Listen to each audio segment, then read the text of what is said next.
सोचो, एक ऐसा ग्रह जहां हीरों की बारिश होती है। ये सुनने में किसी परी कथा जैसा लगता है, लेकिन यह वास्तविकता है। बस कुछ चमकते पत्थर नहीं, बल्कि लगातार कीमती रत्नों की बारिश। यह दृश्य किसी भी कल्पना से परे है। ये कोई साइंस फिक्शन नहीं, बल्कि नेपच्यून और यूरेनस जैसे दूर के ग्रहों की हकीकत है। इन ग्रहों पर हीरे की बारिश होती है, जो वैज्ञानिकों के लिए भी एक रहस्य है।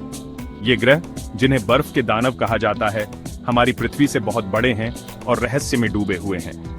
इनकी विशालता और अनोखी संरचना ने हमेशा वैज्ञानिकों को आकर्षित किया है। उनके सबसे दिलचस्प रहस्यों में से एक हीरे की बारिश की घटना है। यह घटना कैसे होती है, यह जानना बेहद रोमांचक है।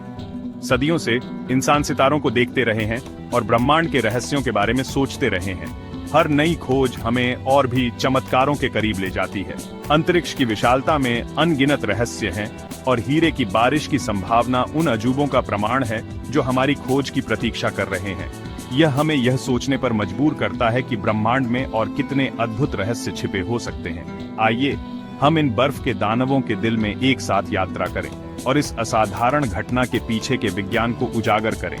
यह यात्रा न केवल ज्ञानवर्धक होगी, बल्कि हमारी कल्पना को भी नई ऊंचाइयों तक ले जाएगी। नेपच्यून और यूरेनस हमारी पृथ्वी से बहुत अलग हैं। ये ग्रह हमारे सौर मंडल के सबसे रहस्यमय और अनजाने ग्रहों में से हैं। ये ज्यादातर मीथेन जैसी गैसों से बने हैं, जो इन ग्रहों को उनकी नीली रंगत देती है। साथ में पानी और अमोनिया भी है। ये तत्व मिलकर एक जटिल और विविध रासायनिक मिश्रण बनाते हैं। ये गैसें ग्रहों के चारों ओर घना वातावरण बनाती हैं। इस वातावरण में बादल और तूफान भी शामिल हैं, जो इन ग्रहों की सतह को ढकते हैं। गहराई में दबाव और तापमान बहुत अधिक होता है। ये दबाव और तापमान ग्रहों के आंतरिक भाग को अत्यधिक गर्म और संकुचित बनाते हैं। कल्पना कीजिए कि हजारों हाथियों का वजन आप पर दब रहा है। हम इसी तरह के दबाव की बात कर रहे हैं। ये दबाव इतना अधिक होता है कि यह पदार्थ के गुणों को बदल देता है। इन चरम स्थितियों में मीथेन गैस एक उल्लेखनीय परिवर्तन से गुजरती है।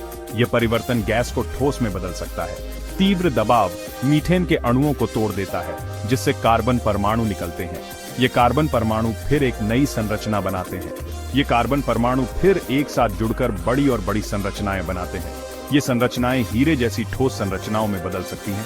जैसे जैसे ये संरचनाएं बढ़ती जाती हैं, ये भारी होती जाती हैं और ग्रह के केंद्र की ओर डूबने लगती हैं। इस प्रक्रिया से ग्रह के आंतरिक भाग में अद्वितीय और रहस्यमय संरचनाएं बनती हैं। कार्बन एक बहुत ही खास तत्व है। ये वही तत्व है जो आपकी पेंसिल में ग्रेफाइट और गहनों में हीरे बनाता है। फर्क सिर्फ इतना है कि कार्बन परमाणु कैसे व्यवस्थित होते हैं। नेपच्यून और यूरेनस के अंदर भारी दबाव और गर्मी के तहत कार्बन परमाणु खुद को एक बहुत ही खास तरीके से व्यवस्थित करते हैं, हीरे की तरह।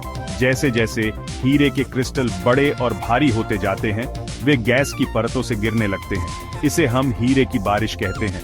ये बिल्कुल वैसी बारिश नहीं है जैसी हम पृथ्वी पर अनुभव करते हैं, बल्कि छोटे चमकदार हीरों की लगातार बौछार है। भाग 4, स्वर्ग का पुनर्निर्माण। पृथ्वी पर वैज्ञानिक अपनी प्रयोगशालाओं में नेपच्यून और यूरेनस पर पाई जाने वाली परिस्थितियों को फिर से बनाने की कोशिश कर रहे हैं। वे इन ग्रहों के वातावरण को समझने के लिए अत्याधुनिक तकनीकों का उपयोग कर रहे हैं। इन प्रयोगों के माध्यम से वे उन चरम स्थितियों को दोहराने का प्रयास करते हैं जो इन दूरस्थ ग्रहों पर पाई जाती हैं। वे इन ग्रहों के अंदर के वातावरण की नकल करते हुए भारी दबाव और गर्मी पैदा करने के लिए शक्तिशाली लेजरों का उपयोग करते हैं। और अंदाजा लगाइए क्या, इन प्रयोगों के दौरान वैज्ञानिकों ने कुछ अद्भुत खोजें की हैं। वे वास्तव में छोटे हीरे बनाने में कामयाब रहे हैं। ये छोटे हीरे उन प्रक्रियाओं का प्रमाण हैं जो नेपच्यून और यूरेनस पर हो सकती हैं। यह एक रोमांचक खोज है जो हमें इन ग्रहों के बारे में और अधिक जानने में मदद कर सकती है।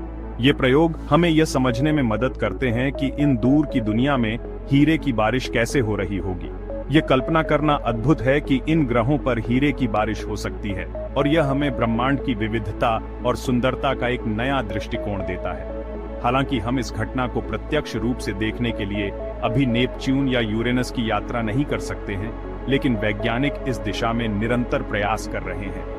भविष्य में हम इन ग्रहों की यात्रा करने और इन अद्भुत घटनाओं को प्रत्यक्ष रूप से देखने में सक्षम हो सकते हैं। लेकिन ये प्रयोग हमें अरबों किलोमीटर दूर हो रही अद्भुत प्रक्रियाओं की एक झलक देते हैं। यह हमें यह समझने में मदद करता है कि हमारे सौर मंडल के अन्य ग्रहों पर क्या हो रहा है और हमें ब्रह्मांड के रहस्यों को सुलझाने के लिए प्रेरित करता है। भाग 5, हीरों का एक ब्रह्मांड। नेपच्यून और यूरेनस पर हीरे की बारिश की खोज कई रोमांचक सवाल उठाती है। क्या वहां और भी ग्रह हो सकते हैं, और भी चरम स्थितियों के साथ, जहां हीरे और भी अधिक मात्रा में बरसते हैं? क्या हम एक दिन अंतरिक्ष से इन हीरों की कटाई कर सकते हैं? हालांकि अंतरिक्ष हीरे का विचार एक दूर का सपना लग सकता है, यह हमारे ब्रह्मांड की अविश्वसनीय विविधता को उजागर करता है। वहां अनगिनत अजूबे खोजे जाने की प्रतीक्षा कर रहे हैं, और जितना अधिक हम ब्रह्मांड के बारे में सीखते हैं, उतना ही हमें एहसास होता है कि अन्वेषण करने के लिए कितना कुछ है।